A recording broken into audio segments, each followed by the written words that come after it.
Está transmitiendo, chévere. Bueno, estamos transmitiendo ya en vivo. ¿Qué tal? Buenas noches. Estamos en el podcast La Cuarta Pared a través de la plataforma Caleidoscopio. Esperamos que este podcast de cine les guste y además es especial porque vamos a tratar varios temas de cine. Así es. Para empezar, no será cine mexicano porque no nos podemos saltar algo muy importante que sucedió hoy y ayer, de hecho, ¿no? Bueno, exacto. Para algunos cines, que es el estreno de la película It. Así es. O en español, ¿qué es? Eso, ¿no? Eso. Que no sé si esta nueva le volvieron a poner eso. Creo que sí, no, ¿verdad? Bueno, no, se ha quedado como It. Bueno, la mayoría creo que lo conoce como It o eso, como quieran. Ahí estaba, según yo, se estrenaba en todos los cines a partir de hoy. Vale, pero vi que varios amigos, de hecho, estuvieron publicando en sus cuentas de Facebook y principalmente el estreno que fue el día de ayer o antier. Entonces me imagino que fue algún tipo preestreno. Ya sabes que últimamente se ha dado mucho esa modalidad en los cines, ¿no? La preestrenan un día y a veces la estrenan hasta la siguiente semana ya completamente, ¿no? Claro. Creo que en esta no fue tanto el desfase, pero sí en algunos cines la preestrenaron antes que en otros. Qué afortunados los que ya tenían ahí su estreno antes. Y la bajaron pirata. La buena. Y nada más hicieron el check-in en el Cinépolis en el cine y ya está. Exacto. Pues bueno, yo quisiera comentar que esta película de It, no sé si te pasó lo mismo cuando eras chavito, si te daba mucho miedo, ¿no? Sí, claro. De hecho, yo creo que a muchos a partir de esa película les empezó a dar miedo a los payasos. Y de hecho les sigue dando miedo, ¿no? O sea, a la época, a la fecha, hay gente que no la quiere ver porque todavía está traumada con esa película de antaño. Exacto. Y bueno, por lo que he escuchado, yo no la he visto, tú tampoco, ¿verdad? No. Probablemente la veas hoy, ¿no? Posiblemente hoy en la noche. Hoy en la noche. Bueno, lo que yo he escuchado sí, en internet y de otros amigos, es que esta película no es exactamente un remake tal cual de la película anterior. Correcto. Tanto la película anterior como esta está basada en un libro de Stephen King, ¿no? ¿Que tú ya lo has leído? Fíjate que no, porque algo que te dicen de que cuando vayas a empezar a leer Stephen King, no empieces por La Torre Oscura y que por cierto también se va a estrenar. No, La Torre Oscura ya se estrenó, perdón. Y que fue una basura. Me dijeron, no la pude ver, pero me dijeron que era una basura. Entonces te dicen que de preferencia no, que empieces con libros como Cujo y otros, entonces por eso no lo he leído. Entonces estoy leyendo Cujo, entonces ya después veremos. Y la gente que ha comparado evidentemente la película con relación al libro, pues esperaban que a lo mejor en esta versión ya hubiera lo que se presenta en el libro, que son cuerpos mutilados, violaciones. Tranquilo, vamos por partes. Ya lo veremos más adelante. Sí, no, te decía que si habías leído el libro porque, como bien ahorita que estabas diciendo, hay muchos detalles que para quienes son fans de la película anterior, probablemente no les agrade tanto esta. Pero me gustó mucho lo que explicó el director. Okay.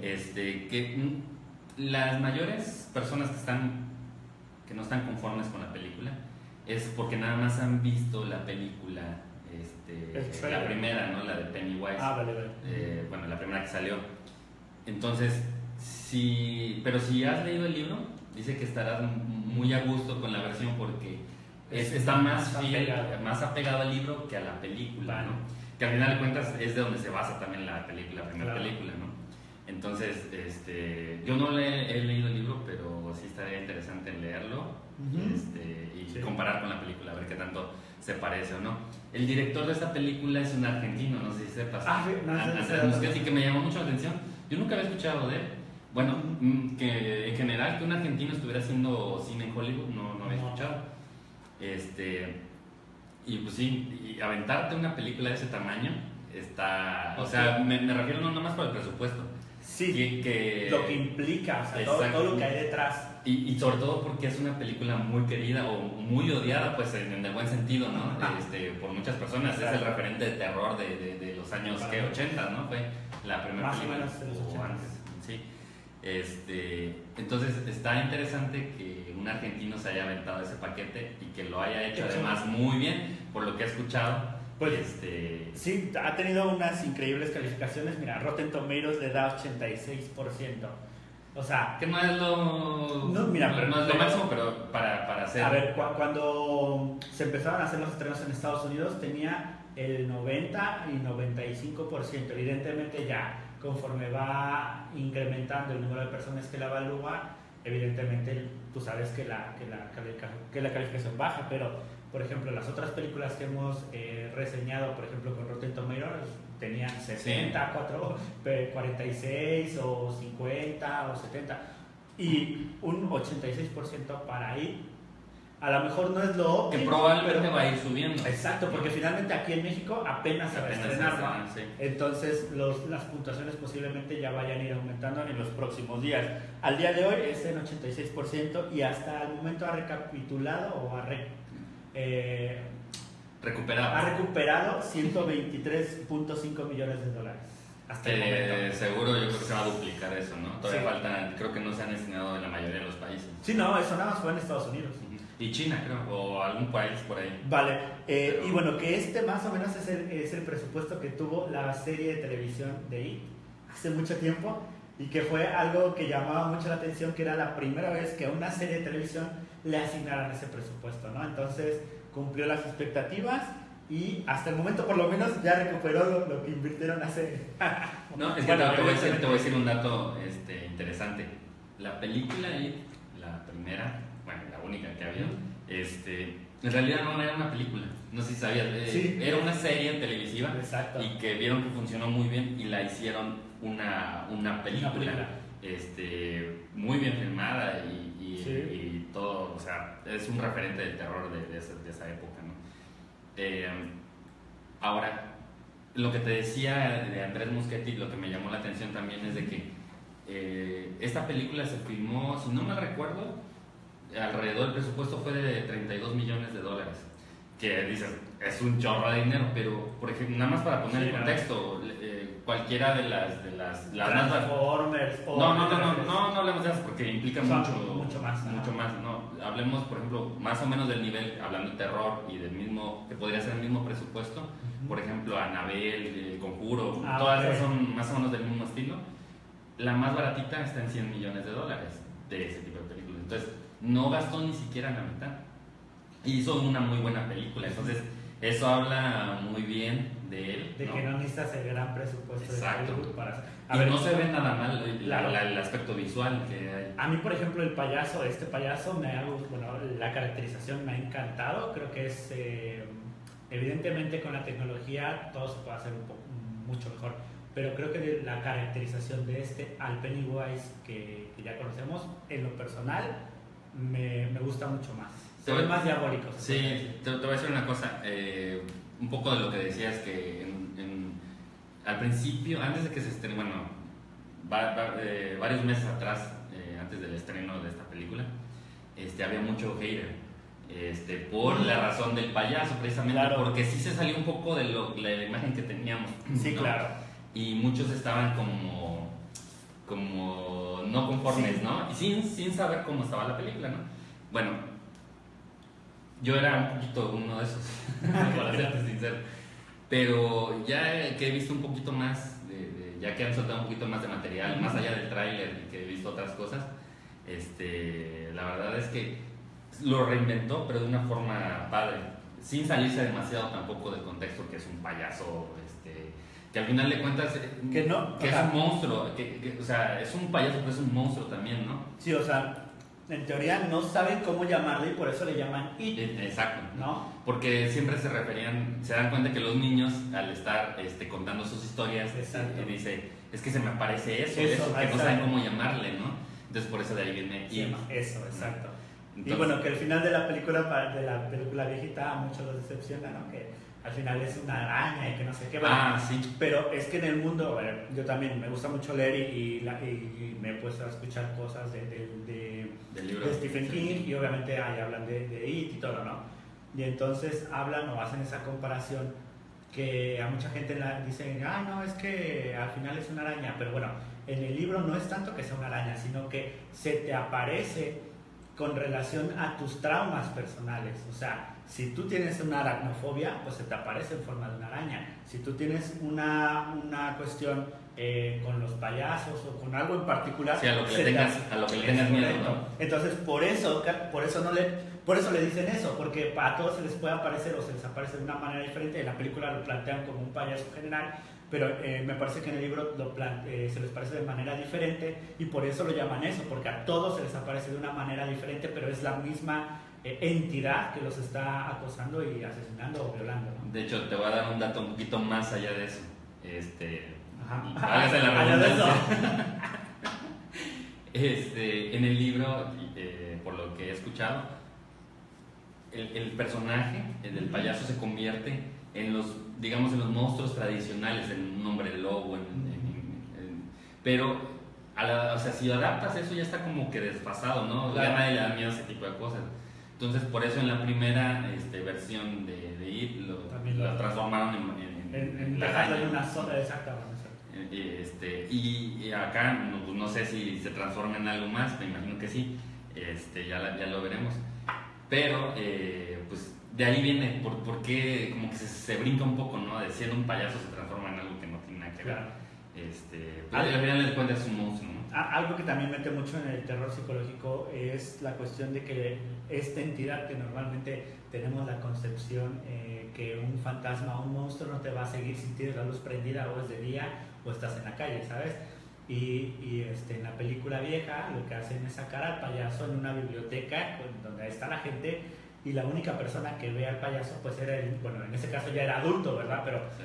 Evidentemente era el niño, que para esa época ya era adulto, y que saca de contexto que los monstruos, bueno, en este caso no un monstruo, sino la entidad, se presente incluso habiendo gente y siendo de día, ¿no? Entonces eso también lleva a que mucha gente se sintiera sobreexpuesta en relación a este tipo de terror, que no nada más es como en El Conjuro o como en Annabelle, que la mayoría o el 80% de las apariciones son de noche y en lugares oscuros y donde nadie los ve, ¿no sabes? Uh-huh. Entonces eso es un gran aporte de la película y obviamente que viene reflejado en el libro.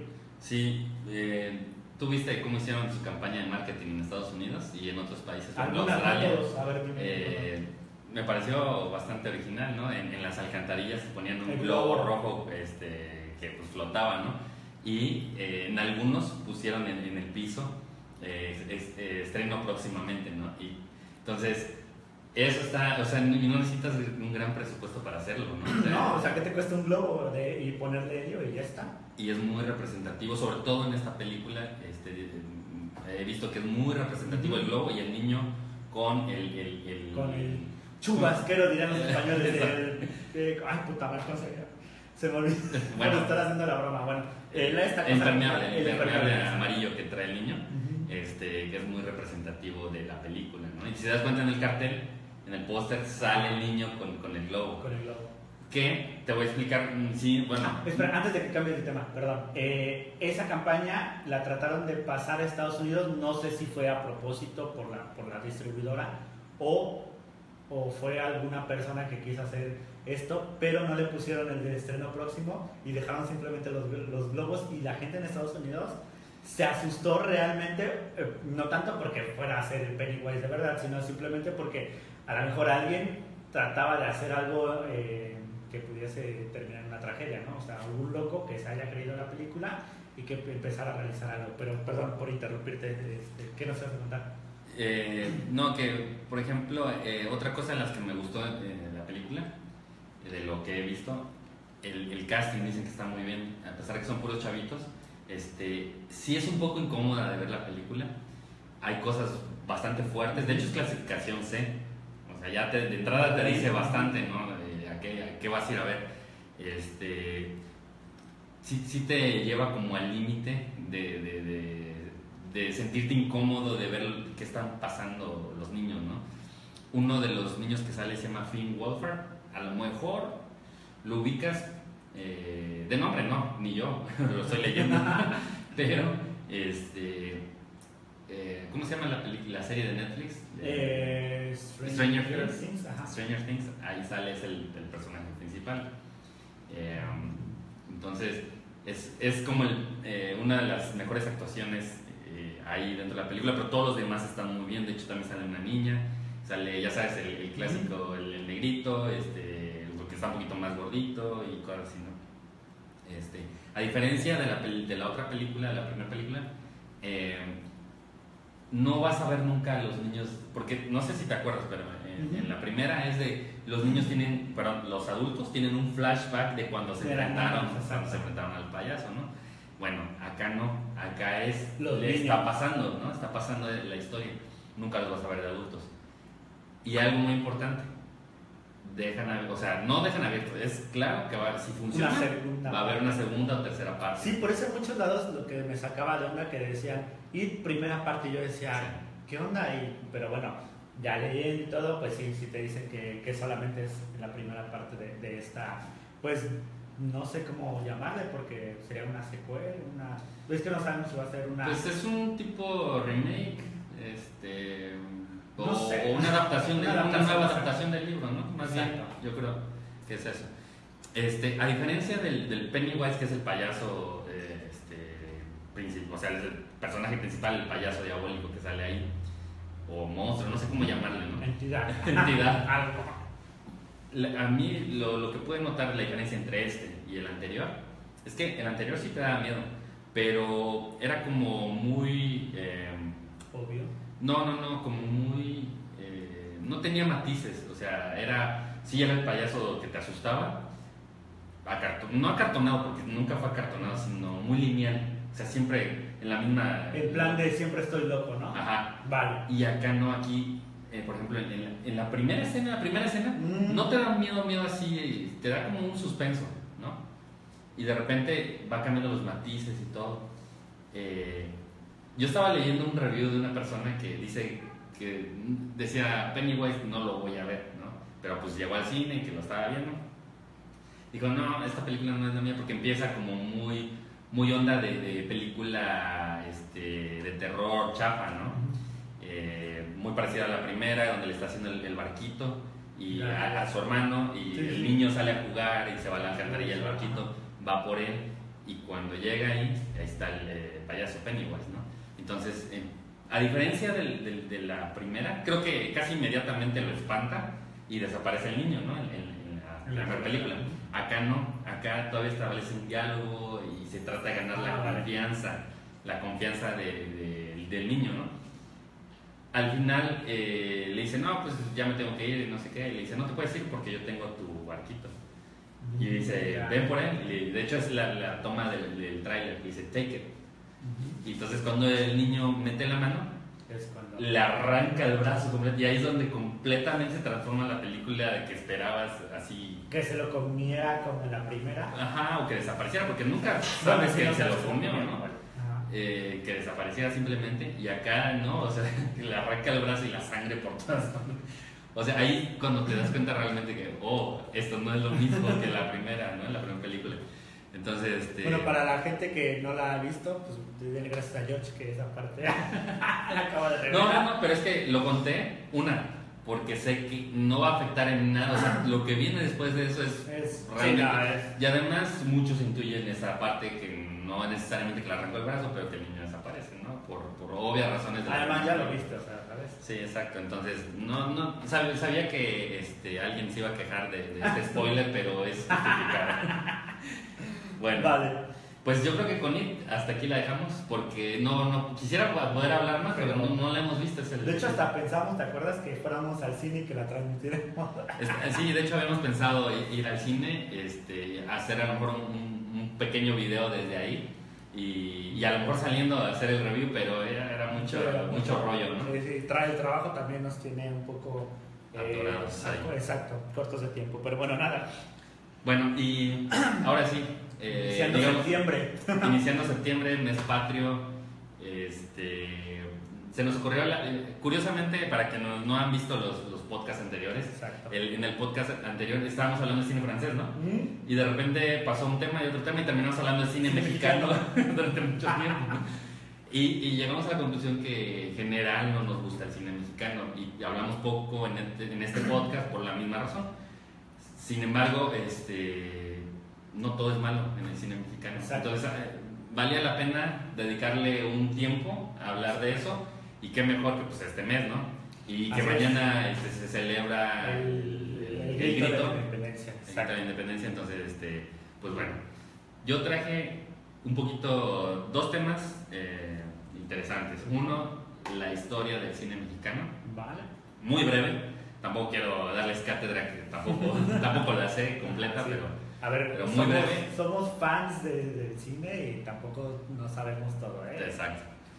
Y las que para mí podrían ser las mejores películas del cine mexicano. No sé, todavía no tengo claro si son 10, 8, 5 o 2. Pero las que salgan. Pero las que salen, las que yo considero que son las mejores películas del cine mexicano. Cabe aclarar que hay muchas que no las metí porque no las he visto. Sobre todo de cine ya muy viejo, ¿no? Pero sé que son buenas, pero pues no me constan, ¿no? Entonces por eso no las metí. Por ahí creo que metí una que aunque no he visto, nada más por lo que hablan de ella, creo que valía la pena mencionarle, y es a lo mejor con asterisco de que, okay, dicen que está buena, merecería estar dentro, pero no me consta, ¿no? Cada quien tendrá su opinión. Vale. Bueno, para empezar, pues ya sabes que los hermanos Lumière inventaron el cine. Bueno, el aparato que se llama cinematógrafo para poder proyectar películas, ¿no? Entonces, dice, hay una... Perdón, ahorita que dijiste eso me acordé. ¿Y has visto el video donde se estrena la primera película donde pasa la locomotora y la gente en el cine? Pero es que, o sea, búsquenlo y de verdad les va que viene que viene, exacto, que viene y hasta se mueven así como si de verdad les fuera a pasar algo. Sí. Perdonen, pero es un flashback que tu comentario me hizo. Vale. Bueno, los hermanos Lumière, ya sabes que inventaron el aparato. Entonces, él se dedicó, digamos, a mandar emisarios a varias partes, primero en Europa, ¿no? Y después al nuevo continente. Entonces, su destino de sus emisarios era Estados Unidos. Sin embargo, en el camino se dieron cuenta que no podían llegar a Estados Unidos porque Tomás Alva Edison tenía una demanda contra los hermanos Lumière porque él había creado un aparato similar. Ya. Y de hecho Edison vivió toda su vida en demandas de patentes que él tenía y que coincidían con otros y que él se creía el dueño absoluto de todas las patentes y que nadie más se le pudo haber ocurrido. Hashtag americano. Más que americano, hashtag envidioso, no sé. A mí nunca me ha caído bien Tomás Alva Edison. Bueno, la era un verdad genio, es que era un genio, ¿no? pero no me cae, o sea, de lo que he leído. Todos los genios y todas las personas tienen su lado B, se podría decir. Entonces, pues ya está. Bueno, entonces Tomás Alva Edison tenía ahí sus artilugios legales para que no entrara el cinematógrafo, ¿no? Lo que se les ocurrió, opción B. México, pues nos desviamos tantito. Y curiosamente contactaron pues, a Porfirio Díaz pues, para saber qué opinaba, porque a lo mejor ni los dejaba entrar tampoco, ¿no? Entonces él organizó, pues digamos que una reunión pues, para que él supiera de qué era y todo. Pues ya te imaginas que le encantó, sobre todo porque iba a servir de propaganda para su figura y para lo que había hecho en el país, ¿no? Entonces en México, una de las primeras películas que se proyectaron, que fue en un café, porque pues, no había ni dónde, fue de hecho creo que así se llama la película, Porfirio Díaz cabalgando sí, viste ese. No sé, un caballo, no sé qué, algo así. Entonces esas son las primeras escenas del cine mexicano en México, ¿no? Pues sí, pero qué feo, ¿no? Que sea eso, no sé, bueno, hubiera sido algo más cotidiano, a lo mejor un desembarco pero a ver, Porfirio Díaz sí empezó a hacer esta calle de reforma y con esta cuestión de meter a México en la modernidad, evidentemente. Y aparte que le encantaba lo afrancesado, y Lumière era de allá. Exacto, entonces a fuerzas debería, o sea, no es tanto que a lo mejor haya sido decisión a reserva que tú tengas algo confirmado. No creo que ellos hayan dicho, pues que sea usted, ¿no? A lo mejor fue y dijo, pues yo salgo la primera. Sí, no, eso no me queda ni la menor duda. O sea, le estaban dando la herramienta perfecta para que él se encumbrara a decir, miren, quién sale aquí. Y como tú dices, en ese tiempo la gente se creía que, o sea, no sabía muy bien qué era eso, ¿no? Entonces se llegan a confundir entre que será real y cómo es que él aparece ahí, ¿no? Y lo tengo acá al lado también, y se prestaba para muchas cosas, ¿no? Entonces siempre el cine, la televisión ha sido un medio de poder increíble, ¿no? Y sobre todo porque muchas o gran parte de la población es visual, ¿no? Entonces hay diferentes tipos de personalidades. Y masivo, o sea, llama y además, exacto, masivo, o sea, llegas casi a donde tú quieras, ¿no? Excepto por las cuestiones de técnicas y legales, pero de ahí en fuera, actualmente ya lo podemos comprobar que todo nos llega por medio de un aparato que a lo mejor también se creó a través de una pantalla, que es como las computadoras, ¿no? Así es. Pero y bueno, entonces, pues de ahí para acá, se empezó a desarrollar ya toda la industria del cine mexicano, que como ustedes saben, tuvo por ahí varias películas buenas, pero tuvo su época de oro. Y pues desafortunadamente después de eso creo que no se ha podido recuperar del todo. Ha tenido unos ligeros. Después de eso nos dio la madre de la época de ficheras, ¿no? Bueno, sí, que vino, sí, terminando casi la época de oro, vino toda la época de ficheras y entre otras joyas. Caballo Roja, sí. El día de los albañiles, ¿no? Exacto, pero bueno. Entonces, ya habiendo hecho ese brevario cultural, para las que para mí son las mejores películas del cine mexicano. No necesariamente en el orden que yo las voy a decir, excepto la última. La última sí, yo considero que es la mejor. Pero de ahí el resto podrían estar revueltas. Vale. Bueno, la primera, Cronos, de Guillermo del Toro. No sé si... No te acuerdas de esa? No la he visto. Es una película ya viejita, de hecho, pero es de las pocas películas que se han hecho pues no sé si es de terror, más bien como de suspenso. Que de hecho con esa película fue que se dio a dar a conocer a nivel mundial y fue que se empezó a meter a Hollywood y empezar ya con producciones más grandes. ¿Y de qué trata la película? La película, mira, que yo recuerde es de... Encuentran un tipo... Búho. No. Es como un tipo, una joya. Okay. Entonces, se sitúa creo en Guadalajara la película. Entonces, ya sabes, muy el estilo de Guillermo del Toro, que hace sus historias donde los personajes, siempre hay un niño, casi siempre en sus películas hay un niño, hay un elemento mágico, que son como o monstruos o cosas por el estilo. Y hablando de eso, Shaping the Water que va próxima. ¿Cuál? Sí, que de eso ahorita te voy a comentar también algo. Ok. Que después creo que le hicieron un remake ya en Hollywood de Cronos, pero que no era...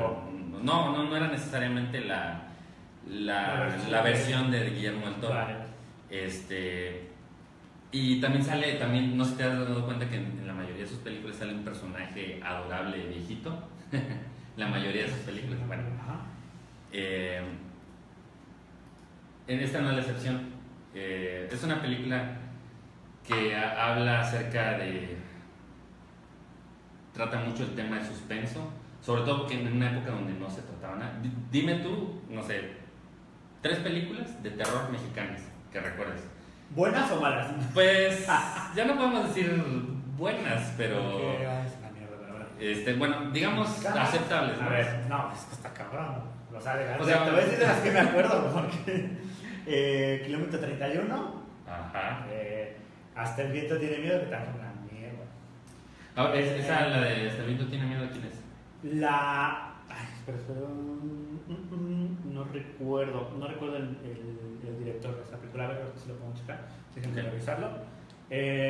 Esa, y cuál es otra.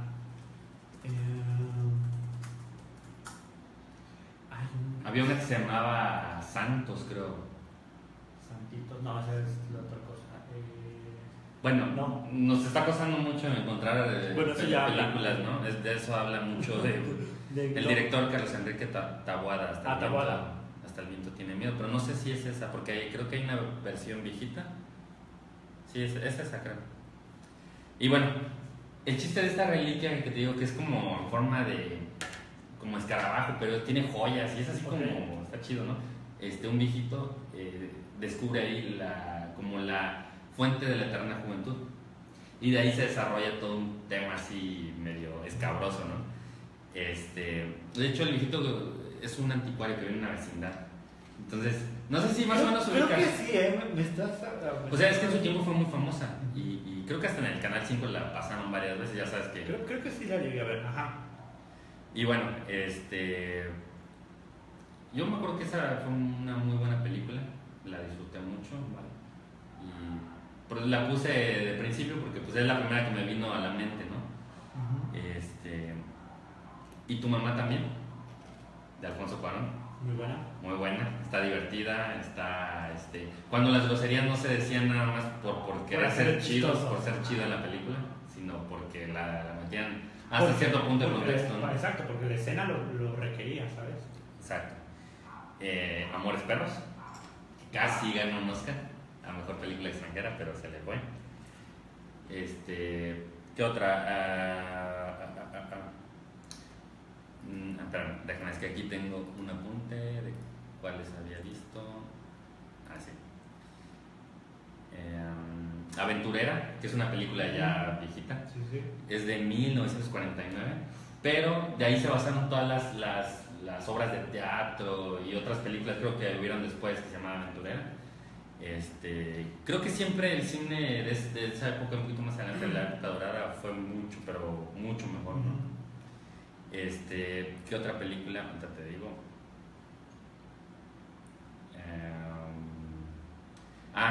Esta es la que te decía asterisco. Canoa. Es del año 1975. Yo no la he visto, pero te voy a decir de qué trata. Está basada en hechos reales. Trata acerca de un intento de linchamiento a 5 empleados de la Universidad Autónoma de Puebla porque son confundidos con agitadores comunistas. Tú sabes que en ese tiempo el comunismo era igual al diablo, ¿no? Exacto.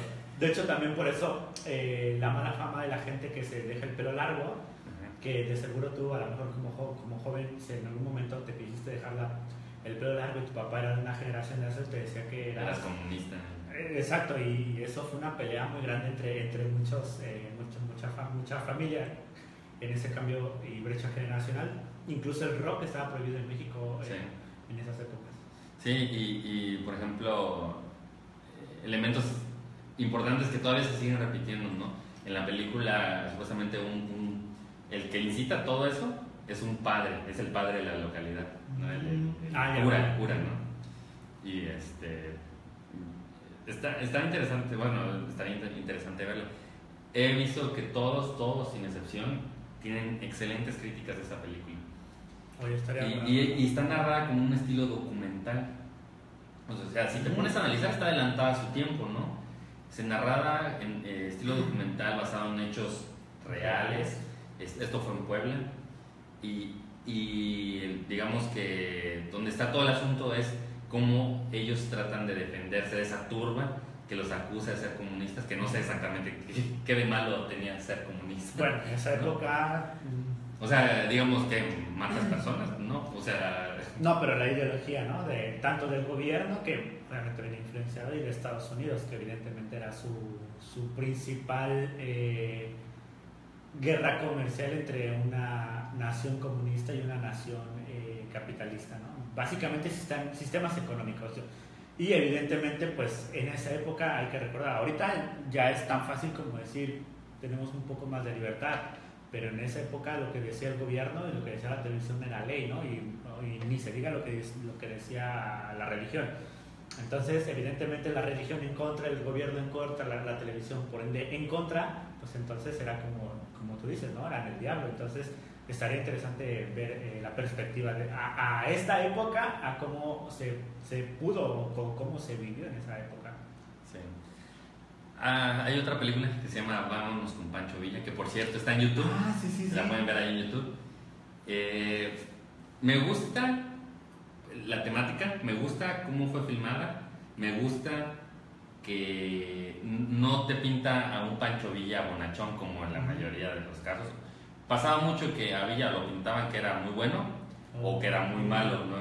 Principalmente las películas americanas hablaban de Pancho Villa como un demonio, igual, ¿no? Era el Osama Bin Laden de esa época. Exacto. Entonces, acá no, acá sí tiene como matices, habla mucho del ejército, bueno, de su ejército, Sí. los abusos que tuvo en algunas comunidades y algunas cosas que provocaron, ¿no? Sí. Que no fueron, digamos, la mayoría, pues no fueron casos aislados, pero sí habla un poco de la personalidad también de Pancho Villa, que de repente era medio inestable, medio la dualidad, ¿no? O sea, sí era como una personalidad muy inestable y difícil de tratar. Se comenta entre los que estaban con Villa que a veces mandaba a ejecutar personas porque simplemente él creía que habían hecho algo mal y no tenía forma de comprobarlo. Oye, pero esta de Vámonos con Pancho Villa es un documental, ¿no? Porque tengo entendido que hubo periodistas que lo estuvieron siguiendo y, a ver, no sé si es esta película, pero creo que sí existe un documental que se llama Vámonos con Pancho Villa y que sí es, o sea, esta se llama sí es película. La Revolución Mexicana, que habla de Pancho Villa, algo así. Ahorita te cuento de eso, que vale. Por cierto va en relación a esto. No, esta es una historia de unos campesinos y que se integran al ejército y ya de ahí se van con Pancho Villa y todo lo que pasan y bla, bla, ¿no? Pero, paréntesis en esto, es de que se me fue de hecho en la parte de historia que les estaba diciendo. Las primeras películas documentales que hablaban acerca de una revolución fue de la Revolución Mexicana. No sé si sabías, pero Pancho Villa firmó contratos con la Paramount Pictures para que ellos tuvieran exclusividad de poder filmar las batallas. Sí. De hecho tenía cláusulas en los contratos como que no podían pelear de noche, porque pues de noche no podían grabar, ¿no? Entonces todas sus batallas tenían que ser de día. Imagínate, o sea, cómo un contrato de Hollywood afectó la Revolución Mexicana, porque yo pongo un ejemplo, ¿no? ¿Qué tal si a Villa le convenía atacar a un pueblo de noche y no podía porque en el contrato decía que no podía atacar de noche? O sea, está cañón, ¿no? Él recibió dinero para financiarlo, ¿no? Que de hecho de ahí, o sea, pudo uniformar a su ejército y otras cosas. Hay una anécdota que la cuenta Benito Paco Taibo, perdón, que en relación justamente a eso, que había batallas donde se libraban, por ejemplo, ya en la zona, en la línea divisoria, en la división de México-Estados Unidos, del lado de Estados Unidos había bares que con terrazas donde cobraban la entrada para poder ver lo que pasaba del otro lado, y encima sí llegó a haberse registrado 1 o 2 muertes en aquellos bares por balas perdidas y cobrar evidentemente pues de hecho el lugar existe y todavía están las balas, algunas balas del tiempo de la Revolución que eran se subían y con los binoculares podían ver, pero pues no era seguro, ¿no? Entonces ahí o sea, era un cine en vida real, no sé, podías ver gente ahí muriendo y todo, o sea, sí estaba feo, ¿no? Sí. Y bueno, o sea, están los dos lados, ¿no? Por el lado de que te decía de cómo afectó la industria del cine a la revolución y en general el destino de México, por así decirlo. Pero sin eso yo creo que tampoco se hubiera podido hacer la revolución porque mucho el financiamiento era obtenido por... O sea, buscaba muchas formas, una de ellas era en las películas. Exacto, ¿no? Y además el aparte de las armas. Le ayudó mucho a Villa para encumbrarse como el personaje mítico, ¿no? Exacto. Porque, no sé si sepas, pero en Estados Unidos hubo un tiempo que era la adoración Pancho Villa. Era como el líder mexicano que está llevando a la revolución y que se está liberando del yugo de los opresores y todo. pero después atacó Columbus. Exacto. Y después de Columbus, Ya. fue así, no, de hecho pedían recompensa por su cabeza, lo querían vivo o muerto, y mandaron un batallón desde Estados Unidos a perseguirlo, y durante meses lo buscaron y no pudieron encontrarlo. Esa era una de las grandes habilidades de Villa, poderse esconder y que nadie sabía dónde estaba. Hay un libro que está muy cabrón que lo encuentren, pero se lo llegan a encontrar, busquen lo que se llama Los Huesos del Centauro. Y ese fue editado por el gobierno del Estado de México. Por eso te digo que está muy cabrón encontrarlo, porque son de esas ediciones que nada más las sacan por edición del Bicentenario ya. Pero justamente habla de Los Huesos del Centauro, habla de... Que desapareció la cabeza. No, de cómo, no, aparte de eso, por ejemplo, de cómo, una, Villa se escondía, dos, cómo asaltaba los ferrocarriles para quitar el dinero y traficar armas, etcétera, y tres, hay una leyenda, o no recuerdo si lo documentan o es una leyenda, pero hablan en esa historia, por eso se llama Los Huesos del Centauro, que uno de su gente se fueron a esconder a una cueva. En esa cueva casualmente encuentran unos huesos enormes, ¿no? Los desentierran, se los presentan a Pancho Villa porque dicen que posiblemente sean de dinosaurio. Bueno, pues entonces Pancho Villa estaba pero alucinando qué iba a hacer con el dinero que le iban a dar por sus huesos, y al final, ya no se los cuento, pero los huesos no son de dinosaurio, pero como tú dices, ahí te va revelando, como tú dices, o sea, de qué manera iba sacando dinero de uno, o sea, la forma más, a lo mejor inimaginable, encontrar unos huesos de dinosaurio y venderlos al gobierno de Estados Unidos para que también bueno, no al gobierno, sino a gente en Estados Unidos interesadas en ese material, para que siguiera financiando la campaña. Y de hecho, no sepas, pero él tuvo una persona que, se me fue su nombre ahorita, pero grabó. Él era documentalista, grabó toda la Revolución Rusa y también grabó la Revolución Mexicana, y se hizo muy amigo de Pancho Villa, fue así, amigos entrañables. Y Richter no. Sí, de hecho él escribió era un libro, ruso, ¿no? Escribió un libro acerca de Pancho Villa también, exacto. Bueno, ya les Si alguien sabe el nombre, por favor, nos lo ponga aquí en los comentarios. Que por cierto, muchas gracias a quienes se han estado conectando. Ya creo que esta es la emisión que hemos tenido más gente que nos está viendo. Gracias. Y buen momento para recordarle nuestras redes, ¿no? Vale, pues en Facebook nos encuentran como Caleidoscopio. Podcast, perdón. Caleidoscopio también, ¿no? Sí. Aparece. Twitter también, Caleidopodcast, en plural. Exacto. En falta YouTube, que es igual Caleidopodcast. Así que... Y SoundCloud. SoundCloud, tienes razón. Exacto, que en cuanto terminamos nosotros de grabar acá, se sube a YouTube y se sube a SoundCloud, entonces también por ahí pueden checarlo, ¿no? Así es. Y bueno, yo creo que ahí dejaremos el conteo de las mejores películas. Vale. Sé que se me escaparon un chorro. Sí, no, hay muchas. Pero yo creo que está decente, ¿no? No está tan malo, ¿no? Sí, me gusta. Okay. Y bueno, pero como toda la... Exacto. Como toda la vida no es... Vino lo bueno. Lo bonito. Ahorita viene lo malo. Como toda la vida no puede ser, ¿cómo se llama? Ni bueno ni malo, hay que tener un status quo. Pues la verdad es que a mí sí me molesta un poco la cuestión del cine mexicano en relación a cómo se está llevando a cabo, sobre todo porque gran parte de las películas que se hacen actualmente están financiadas por el gobierno. Evidentemente eso viene de nuestros impuestos, y para que le sigan dando el mismo dinero a Marta Higareda, a Omar Chaparro. ¿Qué es el incentivo? ¿Cómo se llama? El incentivo. Sí, es incentivo. El artículo, no sé qué. No recuerdo ahorita el artículo, pero es el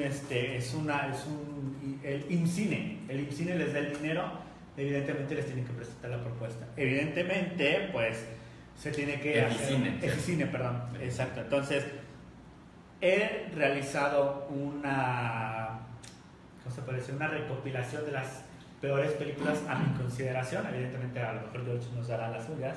La primera, y que creo que es la que más odio, es la de Te presento a Laura. Así de plano. Sí, creo que es la que más odio, la primera. Te presento a Laura. ¿La llegaste a ver? Me suena, pero no la tengo muy presente. Como el 70% del cine mexicano, Marta Higareda, ya sabes que después de... y tu mamá... No, ¿cómo se llama la película? Amarte duele. Amarte duele. Después de ahí, cada película mexicana casi parecía que era una obligación tenerla ahí. Sí. Bueno, te presenta Laura, pues nos da nos presenta una historia, aparte de Laura, donde es una chica que está a punto de morir, ¿vale? Conoce a otra persona que no está muy contenta con su vida y ahí empiezan a tener como relaciones. Relación primero de ayudarse por un tema en particular y ya después se empiezan a enamorar. Casi siempre las películas mexicanas son de amor y ya está, o sea, parece que es el único tema, ¿no? Hay mucho drama, mucho drama y mucha comedia romántica. O sea, bueno, existe aquí, esta película te plantea eso. Lo que ni siquiera voy a hablar del planteamiento o del desarrollo de la película, sino la manera tan descarada de meter a su patrocinador, que fue unos chicles, no recuerdo si fueron Clorox, Trident, creo que era Trident, y que literal veías a Marta Higareda y creo que la primera escena, o sea, ya así de abriendo la película, es un close-up de su cara, después evidentemente se va alejando y atrás tiene un espectacular, una publimaya de esos chicles, y durante la película te los empiezan a sacar y tú así de, no, por favor, o sea, a tal grado está la película que, o sea, la terminé de ver porque pues, no tenía nada más que hacer, pero esta película es del 2010 y es de Fez Noriega.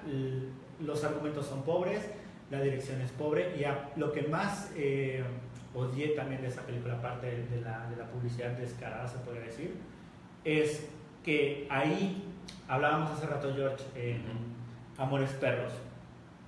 Dicen groserías, pero porque el contexto está de acuerdo. Acá las dicen solamente para ser graciosos, para ser chistosos, para generar la risa fácil, como literal nada más decir caca, chichi, perros y todo ese. O sea, como para generar la risa cuando a lo mejor ni siquiera la escena lo requería, ¿sabes? Es pésima la película. Otra de las películas que... Te interrumpo antes de que continúes con la segunda. Yo no dije la película, o sea, la principal, la mejor que considero. O sea, ¿sí te acuerdas que te dije? Es esa, ¿no? Voy a mencionarla. No. ¿Te presenta Laura? Pues no.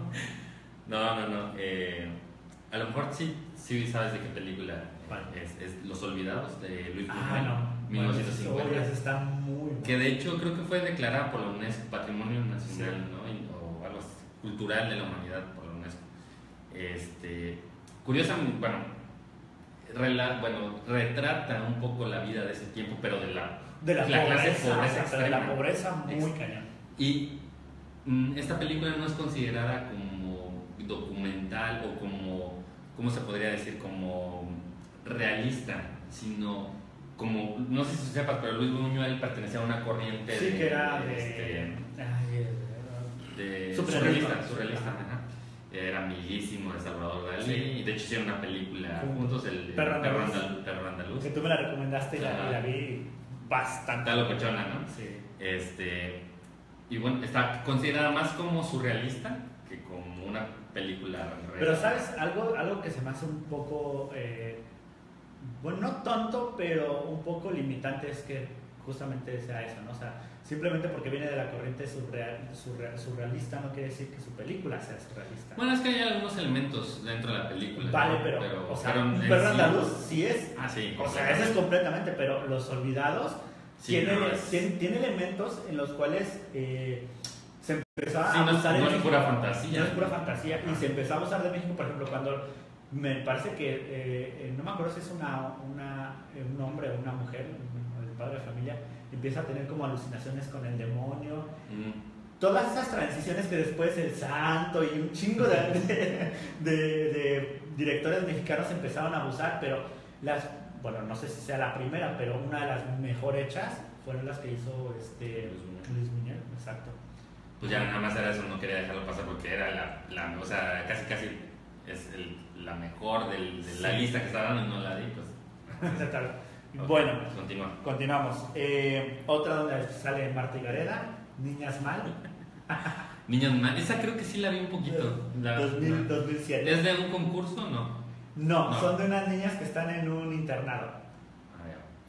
y otra vez nuevamente se enamora de alguien externo y es que parece de la niña bien que se enamora de alguien exacto, de una clase más baja que ella, ¿no? Exacto, ¿no? Y sobre todo porque aquí se quiere hacer la rebelde, siendo una niña bien. El estilo de Amarte duele también, ¿no? Es lo mismo, pero con otro nombre. Y en año diferente.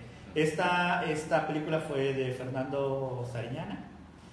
No sé si sea hermano de Jimena Sariñana. No sé. A ver, cuéntalo. En lo que tú checas. Vale. Cansada de besar sapos es la otra, con Ana Serradilla. No, esa no la vi tampoco. No. Qué bueno, no las veas. Habla básicamente de una chica que que le engaña a su novio. Ajá. Y evidentemente pues está buscando pareja y siempre se encuentra, o sea, es como la drama queen básicamente, y eso trata toda la película hasta que se encuentra su disque verdadero amor. La película es sosa, es repetitiva, los argumentos son pobres y no hay ninguna propuesta artística o fílmica. La verdad es que Cansada de besar sapos es la favorita de muchas chicas de nuestra generación porque sacaron el clásico, pues si los hombres son mujeriegos, nosotros vamos a hacer las machombres. Se puso muy de moda. El discurso. Hombreriegas. Sale Paquita, la del barrio, güey. El discurso neofeminista, ¿no? Exacto. creo que ese es lo que le dio mucho realce entre las mujeres de nuestra generación. Y de ahí empezaron a decir muchas que eran, hombreriegas, y que ya empezaban a tomar, ¿sabes? O sea, era como esa voz, yo creo que por eso tuvo relevancia, porque de ahí en fuera, argumentos, dirección de arte, todo lo que implica una película es carente y simplemente es sosa, repetitiva y es para vender. Por cierto, Fernando Sariñana es el papá de Jimena. Mira, yo pensando que era hermano. Seguro. No sabemos muchas veces. Tenemos nuestros limitantes también nosotros. Vale. Oye, que por cierto, ahorita que estabas diciendo de esa película, por lo general, las películas mexicanas siempre, pero yo creo que en el 99% son sobrepasadas, pero así increíblemente por la banda sonora. Porque hay buenas bandas sonoras en las películas, en algunas, pero la película es una basura, ¿no? Entonces, sí. De hecho han habido que son hits musicales, el soundtrack de la película, pero la película en sí la ves y pues no. Pues por ejemplo, de ahí salió de esta película, ¿cómo se llama? Amarte duele, salió Jimena Sariñana, que fue un putazo, pero ¿sabes por qué creo que esto se está dando? Lo que pasa es que entre las bandas de rock, por ejemplo, en Amarte duele y en otras que salieron, por ejemplo, música de Zoé, era no tanto porque la disquera hizo una buena contratación, simplemente lo que pasa es que en el DF, en esas épocas, siempre había grupitos que casi todos los hijos de famosos iban a un colegio en particular, o 2 o 5 colegios, pero entre ellos son banda, se puede decir entre comillas, como antes, fresa, y entonces entre ellos o sea, es un círculo muy cerrado, que bueno, si uno hace cine, el otro hace música, algún momento pueden colaborar, y a lo mejor eso dio pauta a que tener muy buenos soundtracks con unas pésimas películas. Pues yo tengo mi teoría, yo siento que, por ejemplo, para llegar a ser un músico que te escuchen relativamente, masivamente, pues sí tienes que llevar ciertas tablas, ¿no? Y de repente siento que el cine mexicano sí es de que Juanito está estudiando cine y es hijo de no sé quién, pues con el estímulo, ¿cómo se llama? Eficine. Y ya cualquiera hace películas, ¿no? Y siento que para ser músico les cuesta un poquito más, entonces tienen mayor conocimiento de lo que hacen. Esa es mi teoría. ¿No? Bueno, sí, no, o sea, yo me refería a que, por ejemplo, o sea, que sí, efectivamente, como tú dices, pero que yo considero que hay un grupo muy cerrado porque se conocen, o sea, y se llaman a las cosas, ¿sabes? O sea, oye, están solicitando, oye, echaron la mano, por ejemplo, los Liquids, nos en cuestiones de televisión, decían que, por ejemplo, MTV, con tal de que pasaran su video, ellos les hicieron la canción de los top 5, ya ves que antes decían un top 5, un top 10, que no sé qué. Por eso y por su paro de Facundo, que trabaja ahí. O sea, eso, exacto. Y entonces, por ejemplo, bueno, escuchando cosas así, fobia y cosillas, o sea, ya no vamos a ahondar más en este tema, pero me refiero a que o sea, se empezaban a hacer paros entre ellos y entonces cuando alguien, oye, la disquera, en lugar de sacar un photoshooting súper profesional y súper bueno, podemos irnos a grabar ¿cómo se llama? El disco a Nueva York y con un productor muy chingón y a lo mejor, pero le vamos a quitar presupuesto a la dirección de arte. Pues vale, ¿qué hacemos? Pues a ver un güey de los que estén estudiando diseño, de nuestros amigos, que nos pueda hacer el paro. Y así se empezó. Y esto lo cuento porque me he puesto a escuchar últimamente muchas entrevistas donde ese grupito, Fobia, Liquids, todos esos se conocen, están interconectados y cuentan cómo, por ejemplo, salió la primera portada del disco de Fobia. Y fueron paros, o sea, fueron cuestiones así. Entonces, la maldita vecindad también sacó o sea, y decidieron invertirle más a su producción del disco y menos al arte del disco. Ok, la maldita vecindad es otro tema. Bueno, o sea, pero me refiero que son paros que se van conectando y a lo mejor eso también se está dando o se dio en el cine mexicano, para que tuviéramos a lo mejor buenos soundtracks, pero con unas pésimas películas. Bueno, buenos soundtracks en bueno, hay unos que fueron muy populares porque no eran necesariamente buenos, pero bueno, por lo menos decentes, ¿no? Pero lo comparas, o sea, tú escuchas, o sea, te dicen, mira, esta película se llama así, aquí está el soundtrack, y dices, pues está bueno, ¿no?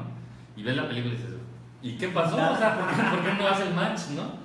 Ese es el problema básicamente del que te comentaba, así como, ahí qué pasó, ¿no? Sí. No hubo una buena dirección, o sea, entre... No, o a lo mejor fue meterlo a fuerza, ¿sabes? O sea, también a veces eso pasa, tenemos una película, ¿cómo le vamos a hacer para que venda? Pues hay que meterle una buena canción, ¿sabes? A lo mejor también por ahí va la onda. Sí. Como Jumanji, por ejemplo, ¿no? Que le metió Welcome to the Jungle. Bueno, pero bueno, yo de Jumanji creo que a mí no me va a gustar la película, ¿verdad? Pero el tráiler se ve muy bueno con Welcome to the Jungle, ¿no? ¿Sabes por qué creo que no me va a gustar? Porque cuando sale La Roca generalmente no me gustan las películas. Entonces, sí, como que ya cuando sale ese güey dices, esto está más para palomear y ya está. Bueno, ¿llegaste a ver la de Zapata? Ahorita hablando de la que sale Alejandro Fernández. No la vi completa, no la toleré completa. Zapata creo que es una de las... Creo que a lo mejor en el ¿cómo se llama cuando estás dibujando lo que van a hacer tus tomas? En el storyboard. En el storyboard lucía bien. Gráficamente. Pero la película... Sí, porque, o sea, ¿cómo vendieron esa película? Alejandro Fernández es Zapata.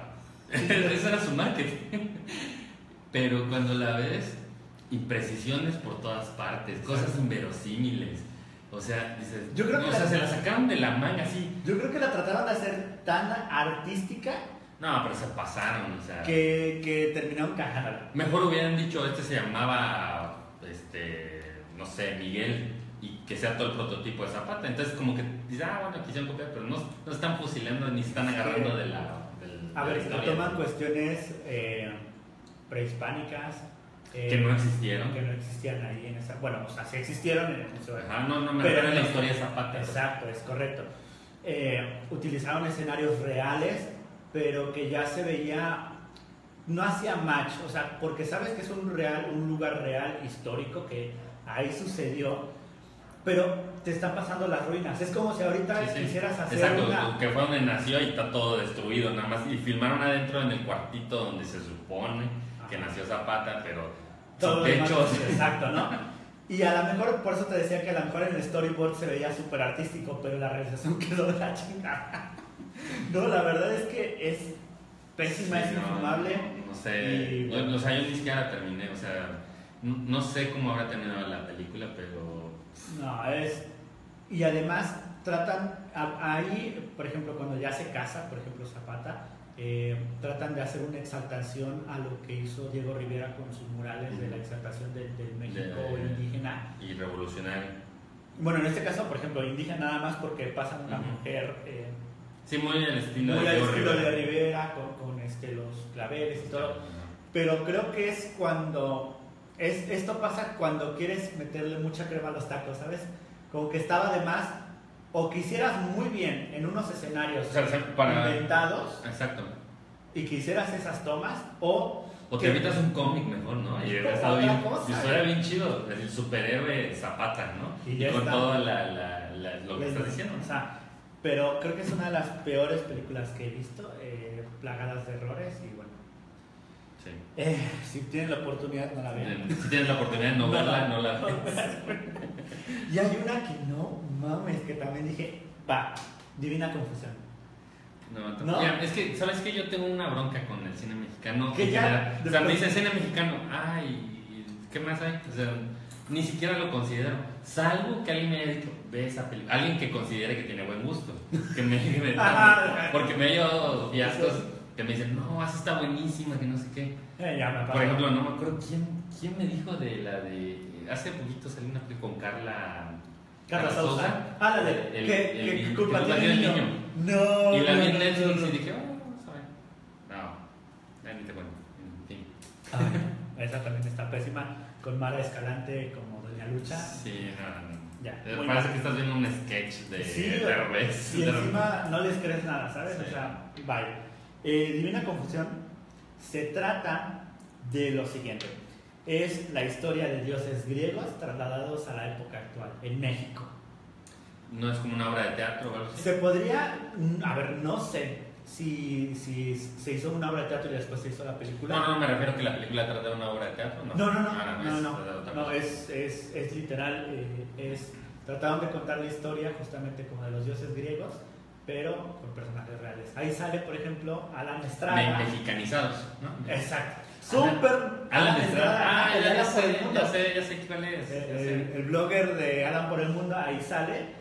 Evidentemente su actuación es muy mala, como todos los que salen ahí. Yo nunca lo había visto ¿En películas? En películas, hasta esa, creo. Bueno, pues no la vean porque está pésima. Y de esa película es tan mala que... Pero perdón, dicen que Alan sí es bueno en teatro. En teatro, en musical, ¿no? Teatro dicen que es muy bueno. La verdad es que nunca lo he visto, tuve la oportunidad de verlo, pero por cuestiones de trabajo ya Alan no que pude nos ir. está viendo. Saludos. Que luego vienes y te encuentras. Sí, te he dicho, sí, ¿no? Sí. A cada rato me lo encuentro en la Travesía Maya, en Xcaret, en casi todos los pinches locales. Cada vez que vean un video de Alan por el Mundo, seguro me lo encontré. Y no es un... Ya ha salido, ¿no? Ha salido. En un video de ¿cómo se llama? El Festival de Muertos de Xcaret. Vida y Muerte. El Festival de Vida y Muerte de Xcaret. Salgo en un video ahí tomando fotos. Porque me atravesó. Sí, no había visto a ese güey. Y cada vez, sí, el 80% de las veces que Alan ha venido aquí a Cancún me lo he encontrado por alguna u otra razón. Y ya no subo ni siquiera fotos porque hasta me da pena de no mames otra vez. Pero él sale en esta película, la actuación es muy mala, de todos, o sea, no nada más de él. La actuación es muy mala y tratan de contarte como la historia de Eros, del dios del vino, ¿cómo se llama? Se me olvidó el nombre. De Baco. O sea, es como mezclar a todos esos, luego tropicalizarlos a México. No, ya, dijiste la palabra equivocada. O sea, ya, con eso les digo todo, o sea, no hay más, o sea, no hay un buen argumento y eso... Me imagino el tipo de película. No sé, cuando la vi me puse a pensar a quién la escribe o cómo se les ocurrió esa idea y me imaginé a un poeta iniciando sus primeros poemas impulsado por la cultura griega y tratando de mexicanizar algo. Es pésima la película, si tienen la oportunidad no la vean porque la verdad es que es muy mala. O sea, si yo le tuviera que poner una calificación le pondría un -5, yo creo. O sea, nada, no la vean. ¿Y tú, George, quieres darnos alguna? No, pues es que te digo, para mí casi es más sí, es muy complicado decir cuál es mala, porque para mí casi todas son malas. Más bien fue difícil decidir cuáles eran buenas. Sí, claro. Y de hecho no alcancé ni a decir 10. Pero entonces, ¿la de Macario no la has visto? Sí, pero no se me hace como que esté en el top 10 para mí. No, vale. O sea, no se me hace, es buena, pero no se me hace como que sea de las mejores de todos los tiempos, no. Vale. Por cierto, otra buena película, entre comillas, y obviamente con errores históricos también. Y que por cierto, perdón, antes de que continúen, no considero muchas películas que dicen que es cine mexicano, pero no lo es. Que no lo es. no porque lo dirija Guillermo del Toro y Claro, Cuarón. no, esas ya no, las recientes ya no son No, cine son mexicano, es cine de Hollywood, ¿no? Es correcto. Por última, la otra conquista. Tiene muchos errores. Me suena esa.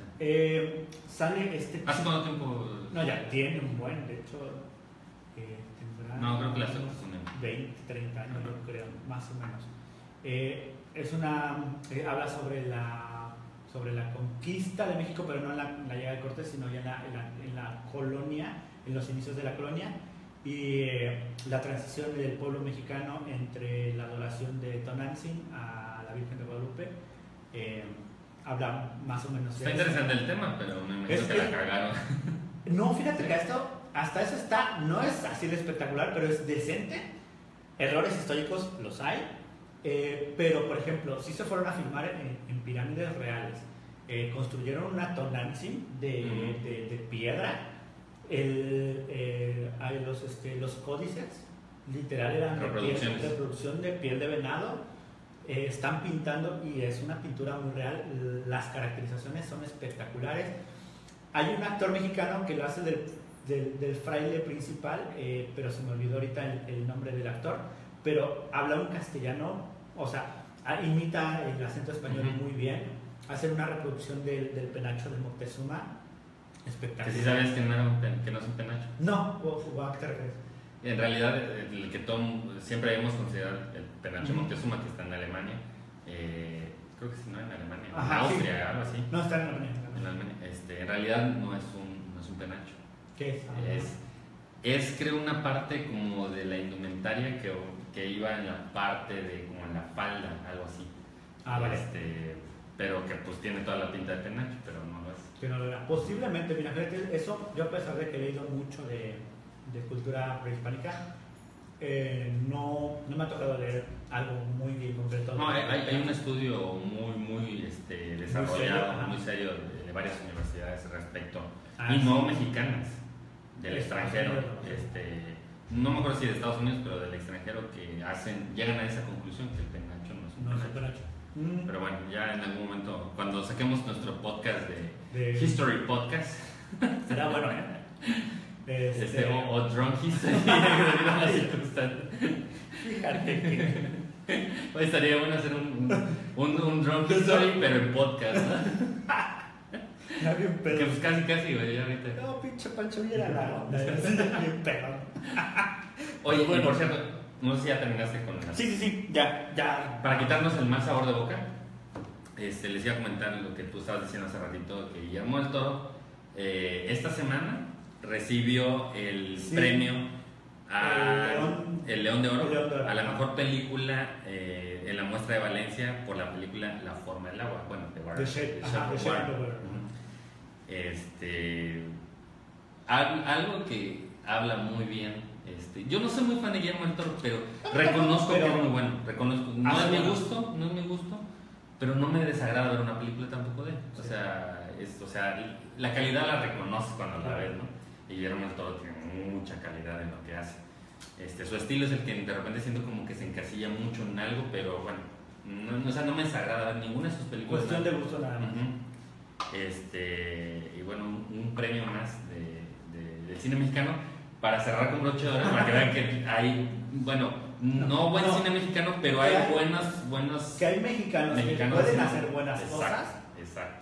Pero yo creo que la cuestión de industria, vender, ahí es cuando todo se trata de comercializar, y creo que varios proyectos se caen y ahí está valiendo más. Ya están mexicanos haciéndola excelentemente bien. Exacto, o sea, yo creo que de hecho uno de los mejores fotógrafos del mundo, pues, el Chivo Lubeski, que ha ganado ya 2 o 3 veces el Oscar, 2 consecutivas. O sea, el talento está, parece comercial de gobierno, el talento está, solo hace falta apoyarlo.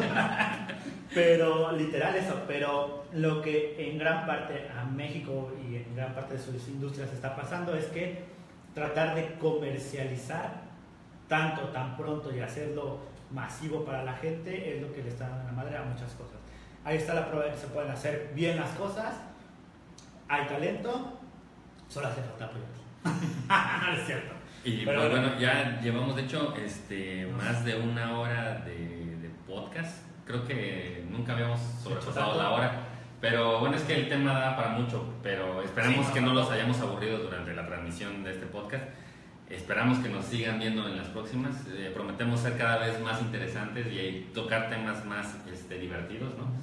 Pues ya no nos queda más que decir nuestras redes sociales, que prácticamente en todas nos encuentran como Kaleido Podcast en Facebook, Twitter, YouTube y SoundCloud. No tenemos Instagram porque pues no creemos que sea necesario, y a lo mejor más adelante lo abrimos, pero bueno, creo que son las necesarias, ¿no? Por cierto, en Twitter siempre estamos poniendo a la semana buenas cosas, no nada más de lo que nosotros hablamos aquí en el podcast, sino de muchas noticias como de Stranger Things y los nuevos estrenos de las películas que vienen.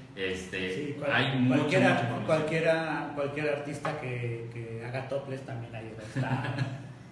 No, y además que algo que deben de saber es de que este podcast es parte de una plataforma más amplia en la cual van a haber más podcasts, o sea, no nada más de cine sino de otros temas. Entonces que de hecho hoy iniciaremos con uno nuevo que es de tecnología, pero eso ya será después de cortar terminamos la cuarta pared, que sería la cuarta pared.